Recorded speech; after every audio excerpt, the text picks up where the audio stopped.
Welcome back everybody. Today we talk about the Léda Bows. I do this video now the second time, but now from home because yesterday my audio was not working, so everything I did on my place is not usable besides the drone footage, but you will see this in a second. So, Léda Bows, what is it? How did I get to them? When I had my course in Hungary, in Budapest, thanks again, Richard, for organizing it. It was great. I hope to be back soon. A Facebook friend, Snehangshu Roy, asked me, if you come to Budapest, you can sleep in my house. Feel free to be my guest. And I said, oh, okay, that's cool. And of course, the first thing when I went to him, he showed me his bows. And there was a bow like this, not this color, but this shape. It's from Léda. It's Joseph. It's a really nice guy. He has a nice family. And he makes this bow since 7 years in this shape. He builds bows, I don't know how long. And this is fiber reinforced epoxy resin, I don't know. So he has his own mixture. He spent a few years on developing them and he's selling them. So, and I went to him, said, ooh, nice. I tried, but like, oh, okay, it doesn't feel too bad. I got directly 3 in this brownish color, which looks nice, yes. And in 3 different poundages in 20, 27 and 34, so that I have something to test. What I didn't like directly in the beginning was that there is no handle, so this is really thin. So I thought to myself, you know, a DIY handle, and I made something out of foam and tape. That's now a little too big, but the grip is more comfortable. So these bows are nice for the price.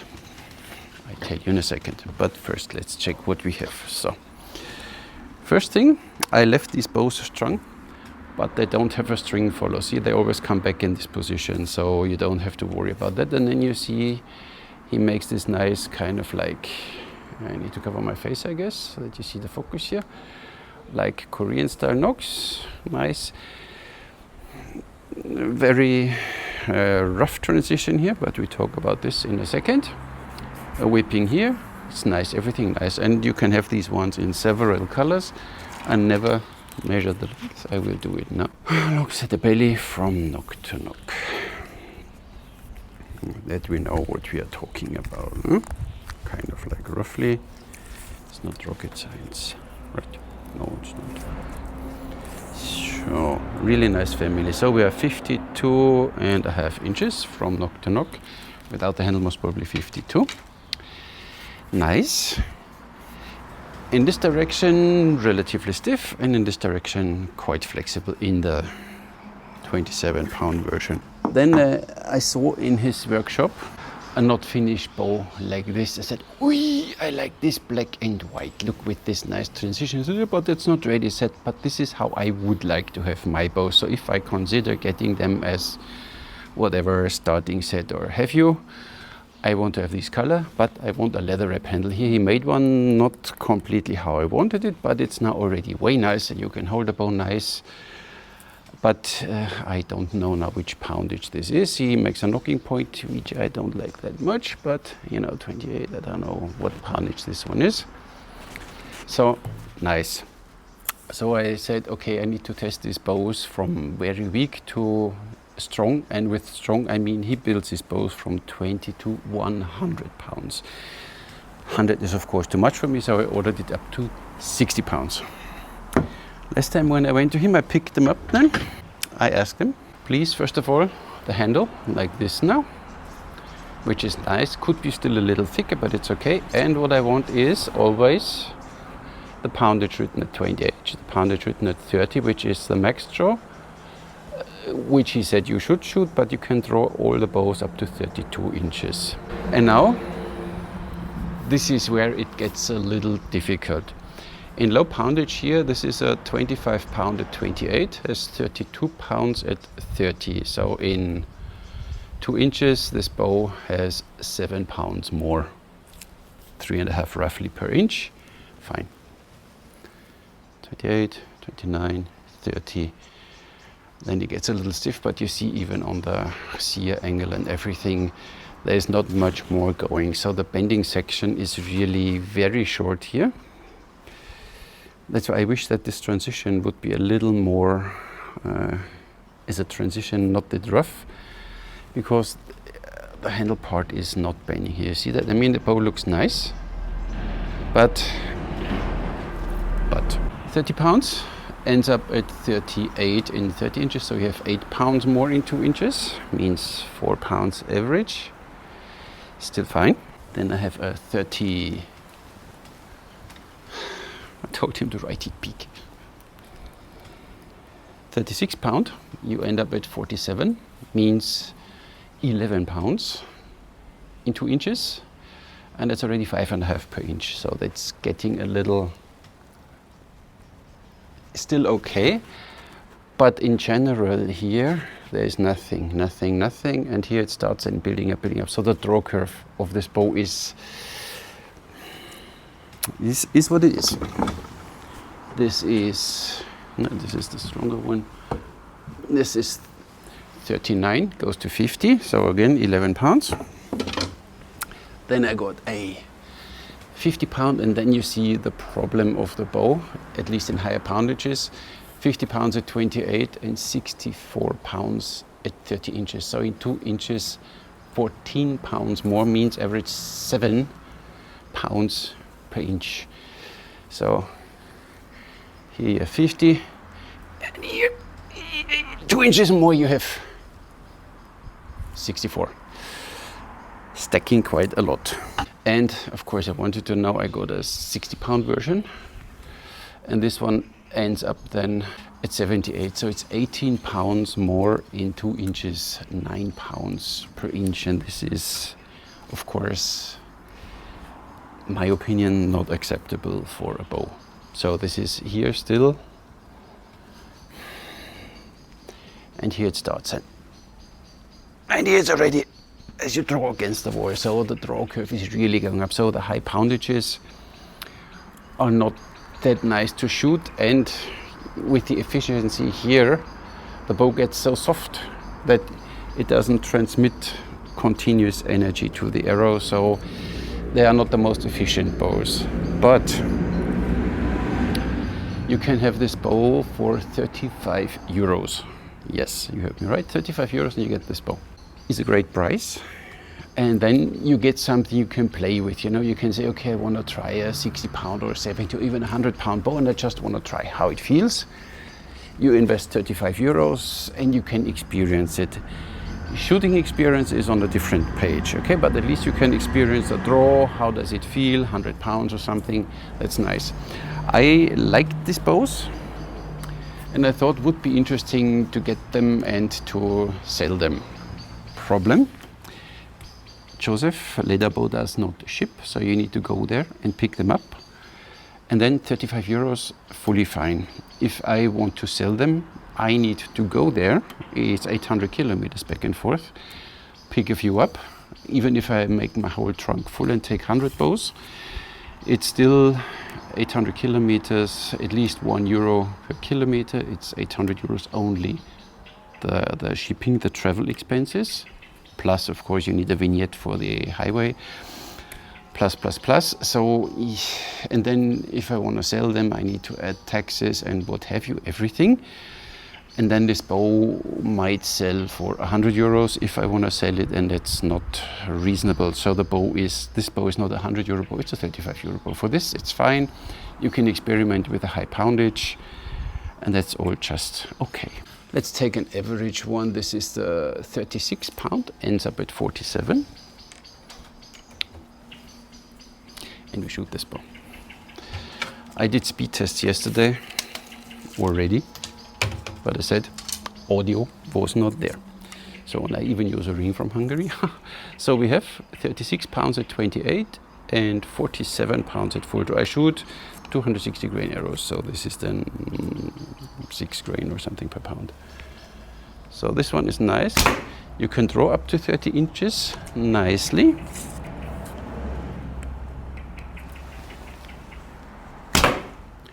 Works, nice. Let's try the 50 pound, which is 64 at 30 inches. I shoot the same arrow. They are maybe a little too weak now. Don't do that at home, kids.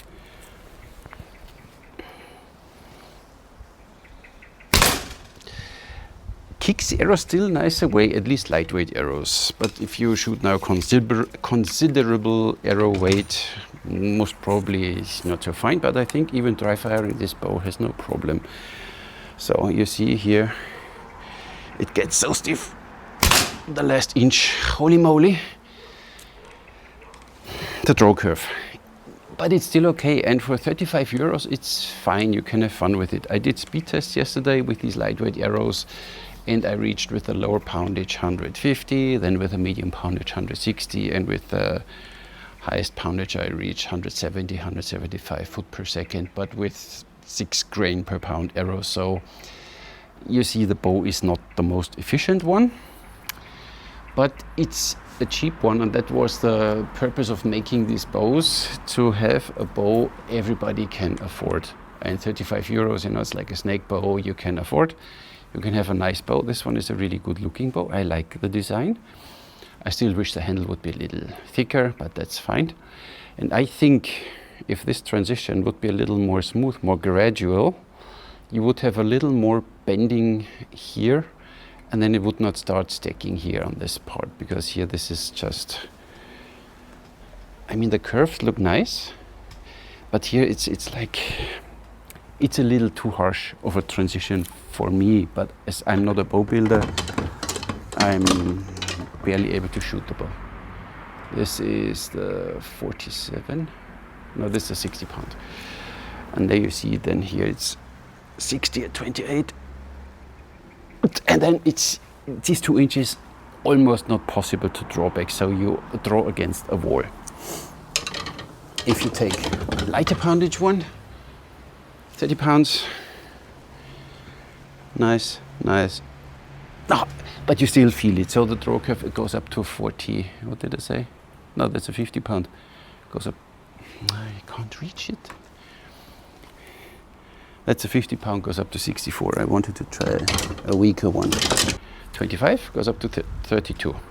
That's nice. You know, you have a 25 here, tuck, and here you have 32. And this bow, then you see that this bow wants to draw even more. And look at the shape of the bow, it's really nice. Still, I think this a little more gradual here, and maybe a little more material in the handle, because the handle is bending. But that's my opinion. He does these bows, he sold I don't know how many hundreds of them in all different colors and shapes, and 35 euros is fine. You know, I'm nitpicking on a high level. For the rest, these bows are straight, they don't have string follow, and they're in this direction quite stiff. And here this one, of course, it's 25 pound, it's relatively flexible, but it's nice.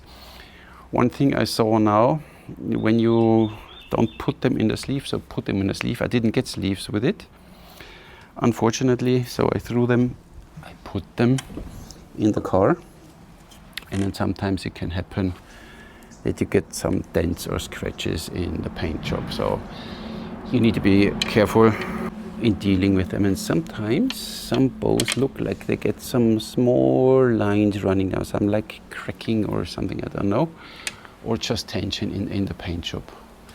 But for the rest, they're beautiful. Don't get me wrong, these are really nice bows for 35 euros. It's a set, go away mosquito.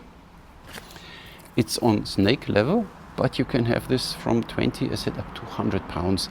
Of course, the higher poundages are not very comfortable to draw because the bow stacks like hell, but it's still nice to 39 to 50. And I think this is just the sweet spot between performance and stacking. So 39 is still nice, and 50 is nice too. So this is just nice, and you can draw a little more if you want. So this is just a nice bow. 35 euros. I have just no idea how you get your hands on them. Look at this, 50 pounds. You can do torque, you can do cutter, whatever have you.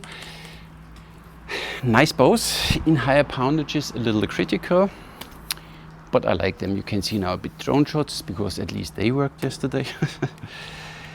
He does a nice thing, but he said you need to go there and pick them up physically. He doesn't ship the bows, at least yet. Maybe he wants to check now if there if there are enough requests from outside Hungary or whatever, that you start shipping. So just check with your, but I said it because of a weapon shipping, but even other Hungarian bow builders can ship from Hungary, so I guess it's possible.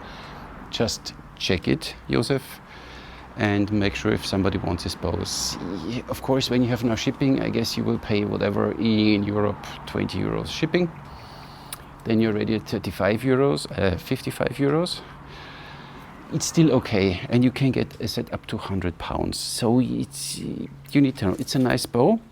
It's a durable bow, you don't need to unstring it. I said you only need to make sure that you don't bump it against a hard surface or one bow on the other, because the paint will come off. So please, Joseph, always give them a sleeve. My first ones, now I got a sleeve, or he has sleeves for it. So put them in a sleeve.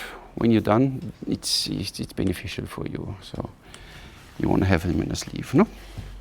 Right, so let's see. Iron string. And it goes back in the shape. It goes always back in this exact shape. So there is nothing where it could bend now in the other direction, like, you know, we had with plastic bows. This one stays always in the same shape. So you have no string follow, or at least a very minimal string follow. So I just leave them strung. But of course, then it's a little tough to get them in a sleeve. And this way, the bow is not too long, so you can pack them nicely. So it's, I think, under a meter. So, but shipping should be not such a big thing. You can get a few because they don't take up a lot of space. Put them in a sleeve, that you protect them, that the paint job is protected, and then just make sure you don't bounce against something. But this is just a paint, so otherwise they look like greenish, like GFK, like this fiber reinforced stuff. Unpainted, you can have them too unpainted, and they're greenish, raw, rough, still nice to shoot, I guess. And you see how much love and attention he puts into his details. So these tips are really nice made, smooth, so there's nothing pointy, nothing edgy. So this, I wish others would cut a slice off in attention to detail. Really nice made, and they're all really nice. So it's not that one is now nicer than the others, they're all just the same, nicely made. So he puts really his heart and his soul and everything he has in his bows, and for that they're good. I just think the transition a little more gradual here. It's here from thick to thin in this little part. If this transition would be a little longer, I don't know, maybe it would change how the bow behaves, and maybe in the handle part a little more material. First of all, you have a little more to hold on to, and second of all, the handle would not bend that much. Then this bow would be even nicer. And you can draw all these bows 32 inches if you want. That's 32 and a little. Not that I take now the heaviest one. It's 25, I can manage. So with the 25 up to 32, have a look. You see that? So until here it's fine, and then it stacks. But it's still, it's almost 32. He tests all of them at 32, but it's for drawing, it's not nice even with a 25-pound bow. But it's nice. So thank you, Joseph, for making these bows. If you're interested, I leave the contact to Joseph in the description. Just send him a message and go from there. He will make you, if you want this Armin Hammer special series in black and white and with this leather handle. He said now even that he likes this way more than he made his bows before. But that's, you know, just up to you then. What you see here in the corner are new targets that just arrived today from Germany. Will be video soon. It's Holzwolle, wood wool. Do you say wood wool? I don't know. We see how they perform. Thank you, Joseph. See, I have my quiver from Hungary. I have a ring from Hungary. I have a bow from Hungary. Big quiver from Poland. So, I'm just joking. So, thank you very much, Joseph, for making these bows, for giving the people a good entry point, a good bow for 35 euros to start the journey in archery, and the chance to get a bow up to 100 pounds for 35 euros. You know, you don't get this. Of course, it's not the best behaving bow, and it's not very efficient and what have you, but it's 35 euros. And if you would charge 150 euros, I would say, this bow is crap. But for 35 euros, this bow has its place in the archery world, I would say. So thank you for that. And that's all I have for you today. Thank you very much for watching, subscribing, commenting. We are soon at 100,000 subscribers. I will do a giveaway, something when we reach the 100,000 subscriber. We'll get something, or we do a giveaway or something. I will figure something out. Thank you very much. I catch you in the next one.